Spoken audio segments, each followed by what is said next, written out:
I was running away. I was starting to smoke pot. I was very promiscuous. I needed to feel loved. I wanted someone to pay attention to me and to say, I wanted someone to acknowledge my presence and stop this back and forth and this life of abuse. And so, I became a very promiscuous teenager and pushed the line. Hello and welcome to the Grace and Love podcast. I am your host, Grace, and today I am joined by my lovely friend and co-host, Melodee Mitchell. Melodee, can you please tell us what you do for our company? Sure. So I'm the business development manager, and I'm in the marketing department. Wonderful. How long have you been doing that? I've been doing this for about a year. And before that, I was an area manager. That's how I was brought into the company. Wonderful. Awesome. Thank you for sharing. Today, we will be talking about Melodee's young childhood. She aged out of the foster care system in California, correct? I did. Wonderful. Okay, thank you. I would love to go into this story because I think it is important to highlight the stories of children that don't get a home or the forever family. Today, I'm going to be asking Melodee several questions, kind of highlighting her testimonial story and how her resilience through it has impacted her life today and what she does for work and how that correlates. So, Melodee, I'm going to ask you your first question. Can you please tell me how you ended up being in the foster care system in the first place? So in the state of California, back in the day, I'll date myself here. So back in the 60s, when I was born to my biological father was a heroin addict, and my mom at that time was undiagnosed with bipolar. And so I was born 11 months after my oldest sister. And so at that time, my mom had no coping skills. She had no parenting skills. She was a hot mess. And so I was born into a life of neglect right out of the gate. And later in life, I had asked my bio mom, what was my story? And she said, you were such a good baby. You were so calm that you were left in your bed a lot. And I was like, wow. Okay, cool. Wished I could have lived without knowing that. But I entered the system because I was born to two adults that they couldn't cope. And so my mom spent the first 3 years of my life trying to cope. And that kind of started my foundation of insecurity and doubt. By the time I was three and a half, my little sister was born. And there was the third child in 6 years. And so by then, my mom was a further mess. My dad was further into his addiction. And one day we were sitting at the kitchen table, and my mom had said she was going to go to the store, and she left and never came back.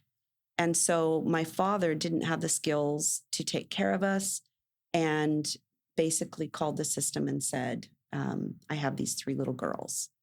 And so that was my first step into foster care, was at 3.5. And so at that point, I don't have a lot of memory except the day that my mom left, the day that she walked out. Fast forward, when I was 18 and graduating high school, my bio father came to my graduation, and we were sitting at the kitchen table of my mom's house because I was in foster care at that time. And I knew he was coming to town, and it was important for me to meet him. And so at that time, I said, I have this memory. I don't know if it's true. I don't know if it's reality. And he said, that was the day your mom left. So that is how I entered foster care. Wow. Thank you so much for sharing. That is so deep. And I feel like this happens to a lot of broken homes that don't know how to cope or have a healthy balance. And it sounds like the addiction really was his weak point. And so sorry. But it's so interesting because that really opens up the door to who you are today and why you're so passionate and caring and loving. And I also didn't know that you had other siblings. I do. Wow. I do. I am an Irish twin for 2 weeks. I love that. I am also an Irish twin for about a month. Are you? Yeah, yeah, I love that. Can you please briefly tell me about what your foster care system was like? I know you mentioned that you didn't have much memory, but I'm curious to know how many homes you were in, placements, and kind of briefly why some of them didn't work. So when my first foster home, I do remember there was a swing set in the backyard, and I remember that they pulled. So we were all three in separate homes. That I do remember, just not having my siblings. The reason I remember not having them is because the day that we were all put in one home for a visit, and so my older sister was picked. Her name's Julie. So Julie was picked up. And then I was picked up and we were taken to the home where my baby sister was at. And I remember her being in a swing and her foster mom being loving and pushing her in a swing. So I have that flash memory. And then I do remember fast forward moving, being in another home where out the back fence, there was these old rusty cars and the grass was grown up and walking along the fence top.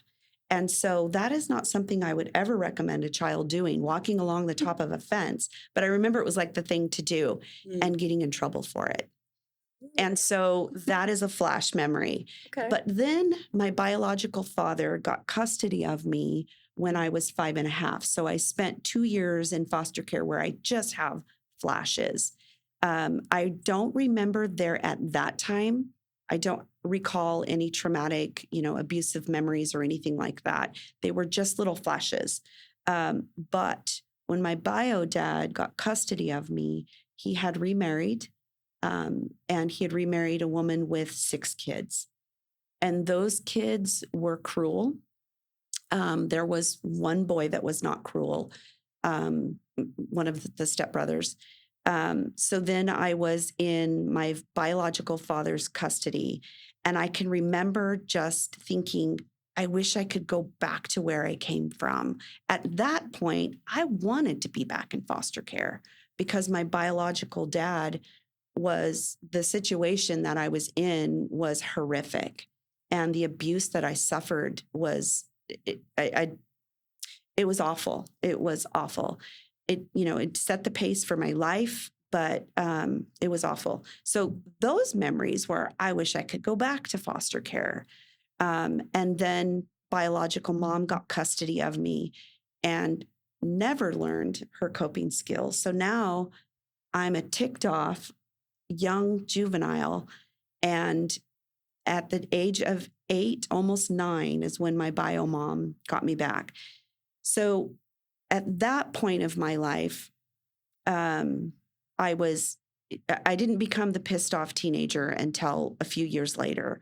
But at that time, my bio mom was very loving and was sorry for what she had done, and she tried to make up for it. So I ate it up. I ate it up because of the situation that I had lived in with my bio dad. There's very specific memories of, her teaching me to garden and to sew and to cook, and those things were very loving. But by the time I was early teen, some more abuse had happened at the hand of my stepdad. And I started running away, and I started just really having some gnarly behavior. So my first stint back in foster care was when I was 15. So I did live some solid years-ish, with a big ish on that. I got put into emergency placement in Delaware County. And at that time, it was the rules. The rules were you're a bad child. Your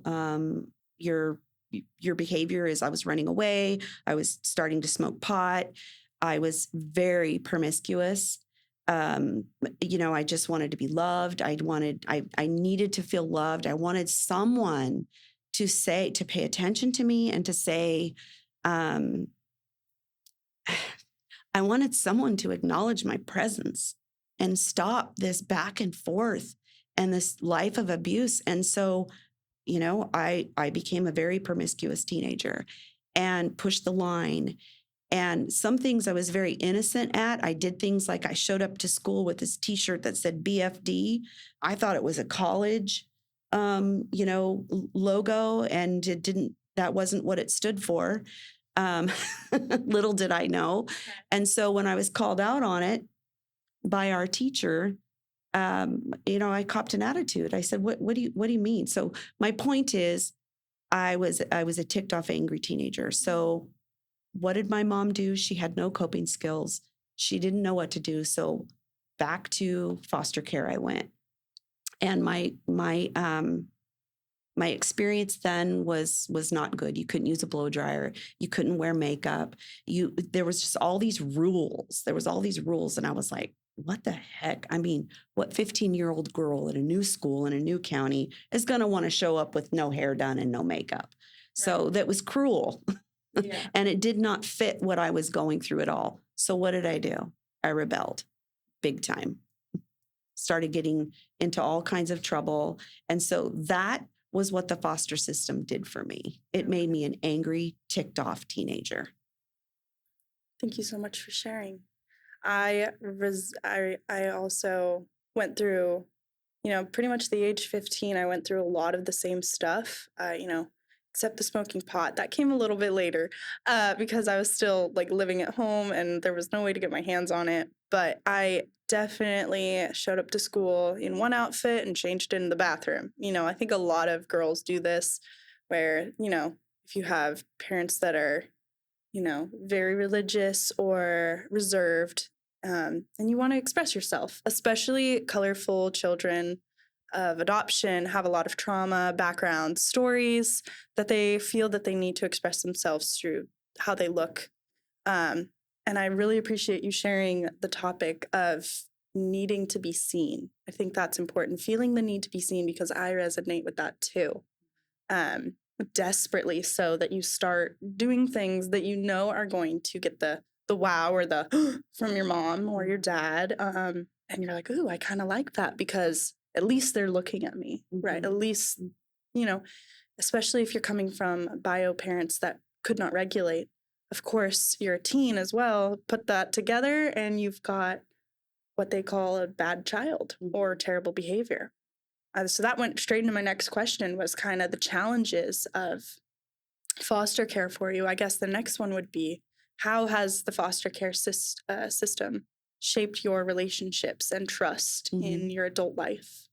So the way that it has shaped me was it made me, as a young adult, I was scared to death to become a mom, scared to death.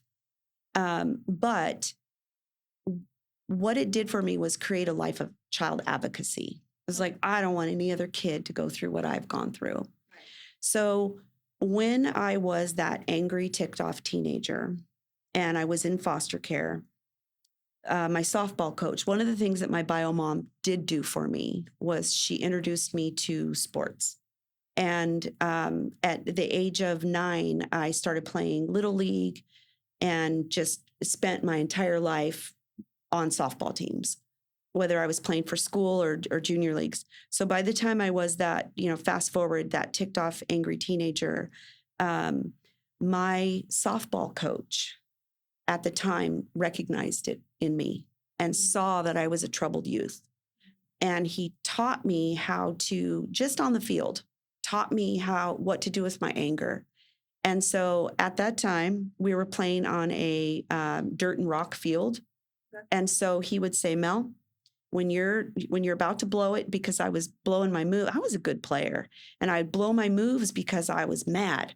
And so he said, pick up a rock and chuck it. He said, that's what I want you to do. And when you chuck it, I want you to release your anger. And I was like, whatever, okay, sure, Pablo, I'll do that. But it worked. The first time I did it, it worked. And so my thought was at that time was, why can't I have people like this in my life? Feeling sorry for myself. why did I have to live this life? Why did I, why was I chosen to be abused? Why was I chosen? I just want to be secure. I want to be happy. I want, I want to be seen. I want to be loved. I don't want to be bounced around. I hate my bio mom. I hate my bio dad. Can someone just take me in like this man? And he was so kind and so loving. But not just that, he was also that father figure that I needed so desperately. At the time, I didn't know it. I just latched onto him. And he taught me the things that helped me recognize. So those little seeds that he planted um, helped me understand that it doesn't have to be this way. I still didn't know how to shift and how to make that move into let's be productive with my past, but I had it planted this desire to do something different, to take that anger and that self-destruction and do something different with it. Didn't know what it was, didn't know how, but that's where that seed was planted of child advocacy for me. And then fast forward my senior year in high school, I'm not great at math. Math is like love history, English, all of those subjects, but math, um, just dumb as a doornail at the Same. time. So Same. I'm taking as a senior, I was taking a freshman algebra class because I wanted to pass it. It wasn't a requirement, but I wanted to master it. Good for you. So my teacher saw that desire to win in me. And although I earned a D in that class, she nurtured me on my lunch hour for a while and or tutored me, excuse me, and nurtured me at the same time. I didn't know it.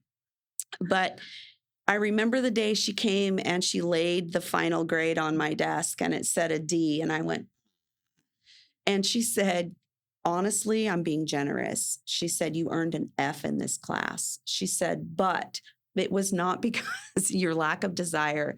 And she said, in my heart, you should get an A, but I can't do that. So it was those little types of things, that attention that she gave me, that extra, I see you. I wanted to be that as an adult. I wanted to say, I see you. And so that's what led me down the path that I took. That's so beautiful. So when did you first meet Brian and hear about Leaf? So I first met Brian in my previous job I would say about 18 years ago. I was working for a nonprofit at the time, and I was teaching parent education for families who were court mandated, to take through their CPS case, were court mandated to take a parenting class. During that same time, I was also teaching parent education in the jail for incarcerated parents. I know that sounds kind of crazy, but they're parents as well. And so my boss at the time sent me to this conference. And I went to the conference, and Brian was one of the keynotes at the time. This is back when he worked for the Post Institute, and he was traveling and promoting his book. And I remember sitting there, and of course, the first and foremost thing I noticed was, Brian's, his just magnetic personality. And so I was immediately drawn to what he was saying. And I felt like he was reaching into my heart, my gut, my head, all those things that he was saying. Gosh, I got goosebumps. All those things that he was saying. I'm just like, holy cow, he knows my inner soul. And he was basically talking about fear to love. And so anyway, I'm sitting there listening to this guy, and I am just fired up. When it was time to leave, and he had his table out there, I went out and I called my boss and I said, can we buy his book? I said, there's this book here. I want to bring it back, and I'd like to be able to incorporate some of this in what I do. At the time, I was working for a nonprofit, and we were contracted with the county. And so there was a curriculum we had to use and blah, blah, blah. And it was very annoying. But she said, buy the book. And so I did. And I brought it. I went up to the table, and he autographed it for me. And I was so excited. He let me hug him. And I was just like, wow, this guy is just like, and at the time I didn't know that I was picking up some Brian Post energy that I would carry with me for the rest of my life. So that's how I met him. That was my first glimpse of Brian Post. Now, what's funny is fast forward back in 2018, 19, when Brian formed Adoption Clinical Services, at that time, he showed back up to the nonprofit where now I was the executive director. So I was a grassroots executive director, and Tiffany Edler, they were forming this wraparound program in Del Norte County. They were going to pilot it. And so she brought him to meet me. She said, hey, I got somebody I want to introduce you to. You have a wealth of community resources. We're tapping into Del Norte County resources. I'd like to bring him by to meet you. I said, sure. So sitting at my desk, and I had a corner office, and there's, these windows, and I'm just working away, and I look up, and up walks Tiffany Edler, who I had formed a great relationship with her through my job, with Brian freaking Post. And I was starstruck. I was like, seriously, like that's how I felt. I almost peed my pants. And so you didn't make the connection originally, right? no, she never told me who it was. She just said, I'm bringing somebody in. I want him to meet you. Meet your, we want your resources. So I open up the door, and he greets me with this big old hug. And I just told him, I said, I gotta be honest with you. I said, I'm a little starstruck right now. And we were sitting in my lobby in chairs much like this. And he just kind of goes like this. He says, I'm just a man. And I was like, and it released that nervousness and then we had the best conversation. We talked about resources. So that was then. Now, fast forward again, I decided after COVID, I decided to leave the agency that I was at. And a position came open. I didn't apply for it. I got a text from Brian that said, hey, let's have lunch. And I'm like, this is Brian Post, let's have lunch. And I'm like, wow, this is really cool. So I had lunch with him, and he offered me a position. At the time was ACS. Now, watching it develop into Leaf has been such a roller coaster of joy and just grit and all kinds of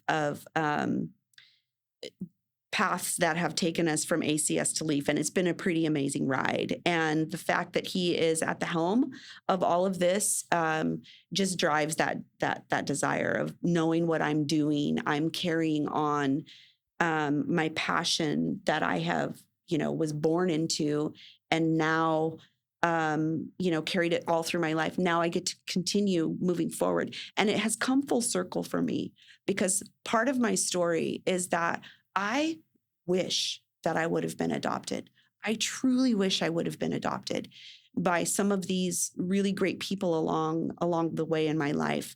And now to be able to work with kids who have suffered at the hands of whatever that thing is, whatever their story is, their journey, their path, now to support them in what one of my lifelong dreams were, is to be adopted.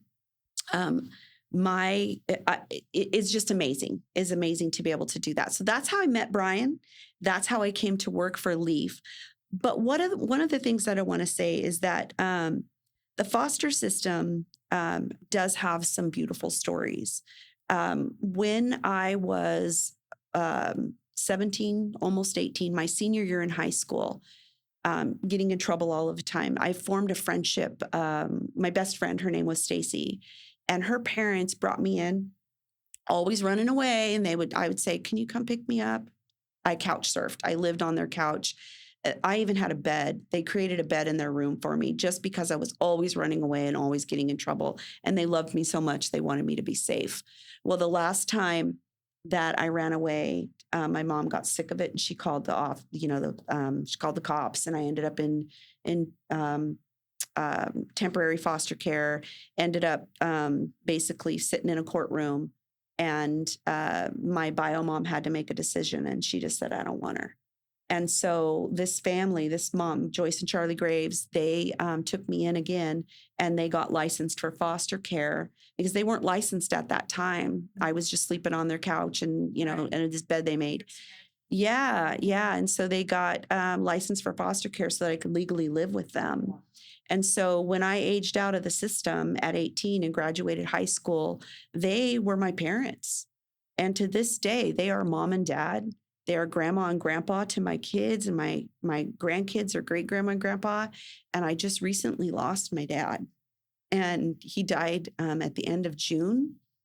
And that man is a saint, and he means more to me. And I had more of a father relationship as an adult than I ever did in my 18 years as a child.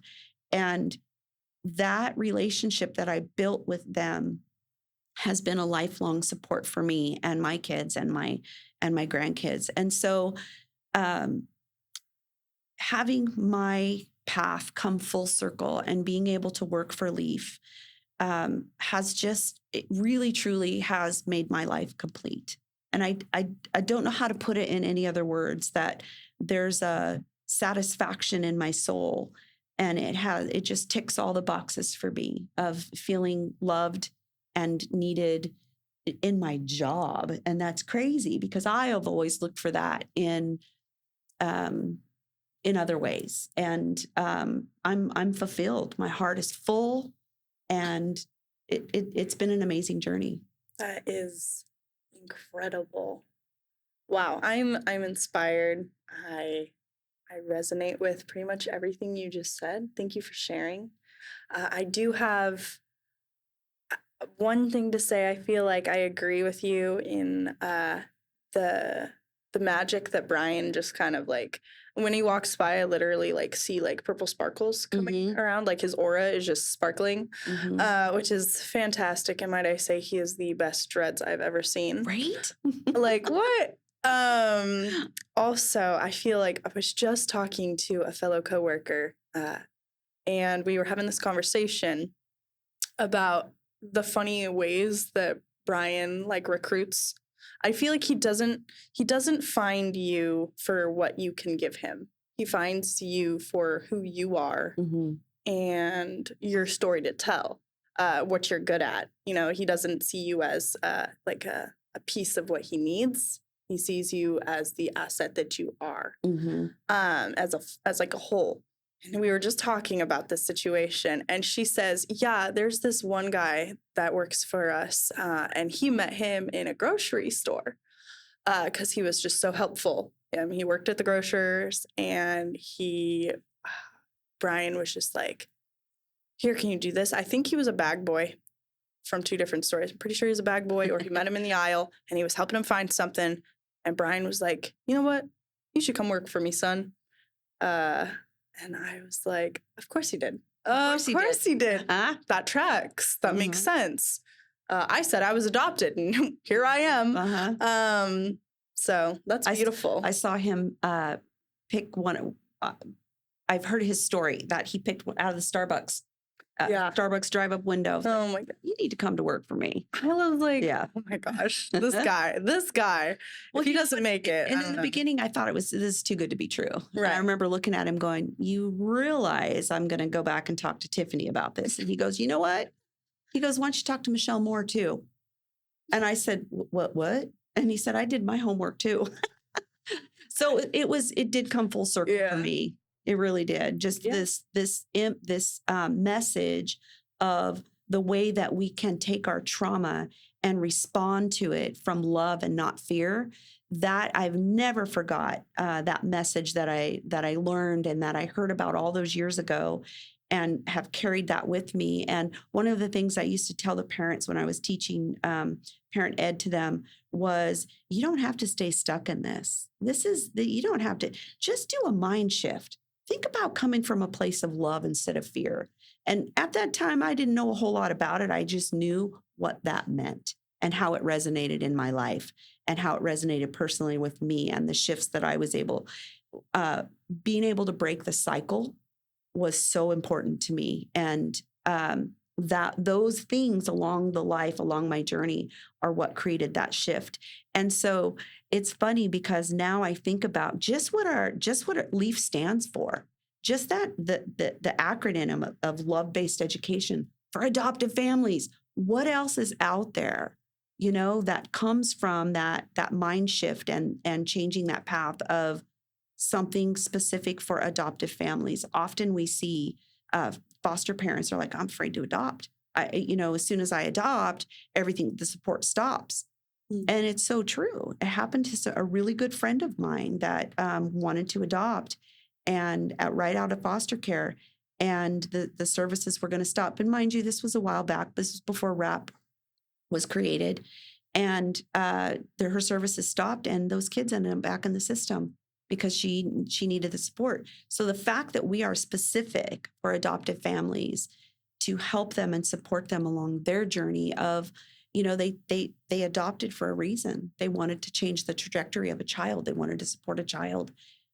Parents need to be supported. They need to understand how to work with those ticked off teenagers like myself. I agree. I feel like we need that. Mhm. You mentioned at the beginning of this episode that Brian Post had written a book, Mhm. and then you just mentioned the title of the book, Fear to Love by Mhm. Brian Post. Can you go into kind of, it's in the name, from fear of the unknown, fear-based parenting to a loved-based parenting, turning your home into a therapeutic environment. Mhm. What is kind of a methodology or a piece of that book that really resonates with you, and why you suggest people to read it? So the word fear you automatically, when you hear the word fear, you automatically associate it with a thing. Like, oh, I'm afraid of clowns or whatever the thing is. Right. However, fear is a state of mind. And so a lot of we have to train our mind. So what resonates with me about that book that stuck then and still sticks with me to this day is that, back then when I first heard Brian speak, it was all the buzz at that time was understanding how to be trauma responsive. With Bruce Perry's work and with all of those original pioneers of understanding trauma to the brain, they're being um, learning to be trauma informed was the thing to do. So naturally, that's why I went to the conference. But what that book told me was taking it to the next step and not just being trauma informed, but being trauma responsive. And it's our responsibility to take what we just learned and apply it. And there was nothing else out there that made that shift for me. It was like I was learning, the ACEs study and all of that, teaching us to be trauma informed. But how do we now implement to where we're going to make change within ourselves to see changed behavior? And so taking that state of mind from a place of fear and shifting it and coming from a place of love is being trauma responsive. And it's like ideal. And it's not rocket science. It really isn't. It's just changing your mindset of, wait a second, let's look at this from a place of love as opposed to a place of fear. And it's such a simplistic, it's hard to do. It's hard to change that mind shift. But if you read the book, and it's what I love about the book is it's an easy read. It's on Audible. I'll turn it on. Sometimes I turn it on if I haven't seen Brian for a while.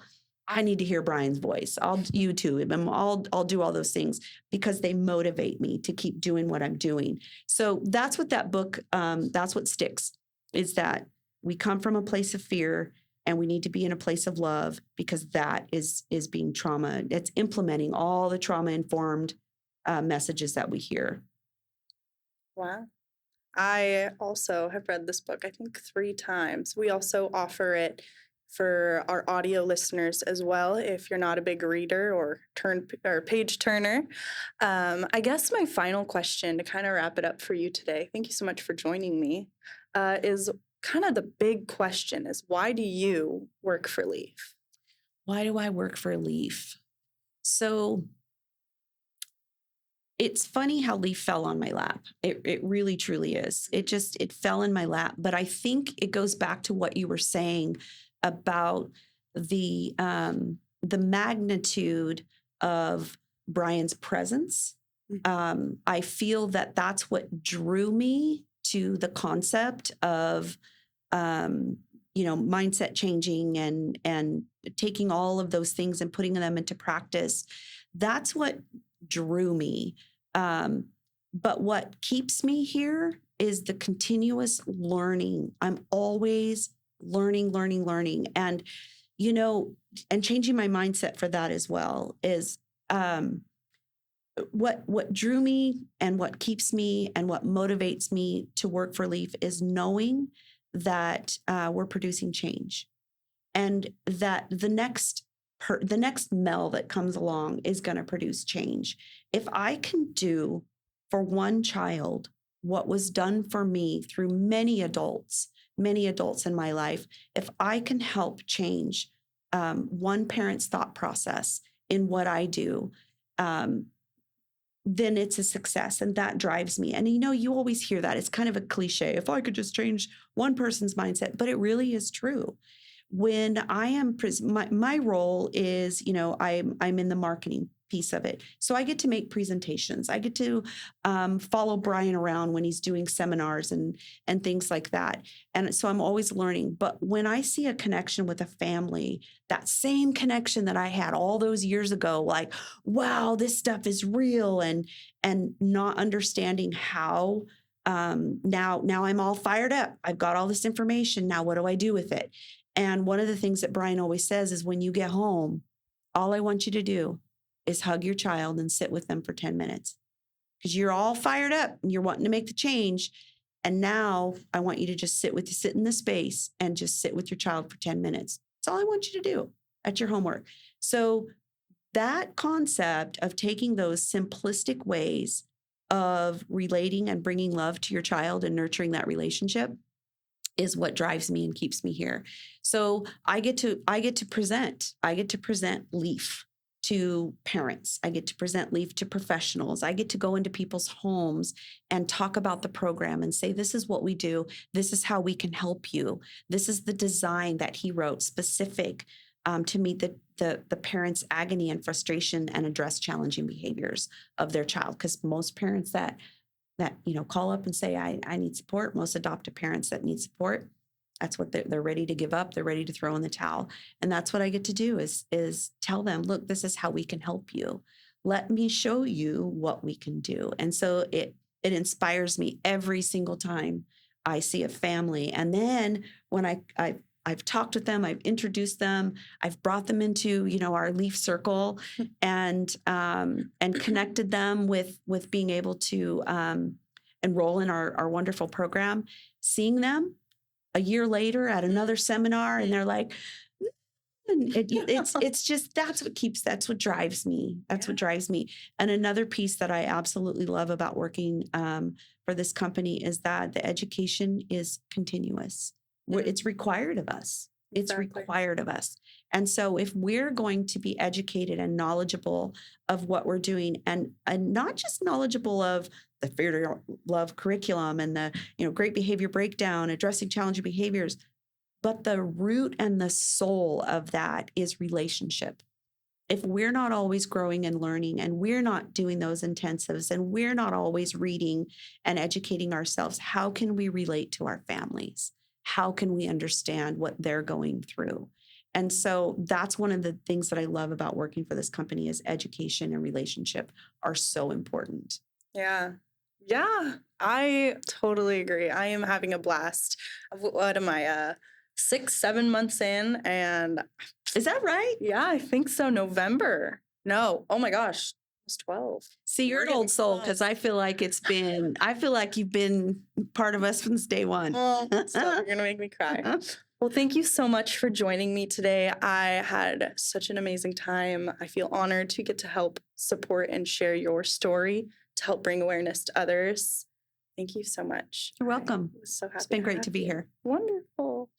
Thank you so much, guys, for listening. If you enjoyed this episode and you'd like to find more information, you can also like and subscribe this video to find more content like this. Stay on our channel for more upcoming videos. Thank you so much for listening. I'm your host, Grace, and I was joined by Mel Mitchell today. Thank you so much for coming, Mel. You're welcome. It's been great. Thank you. Bye, guys.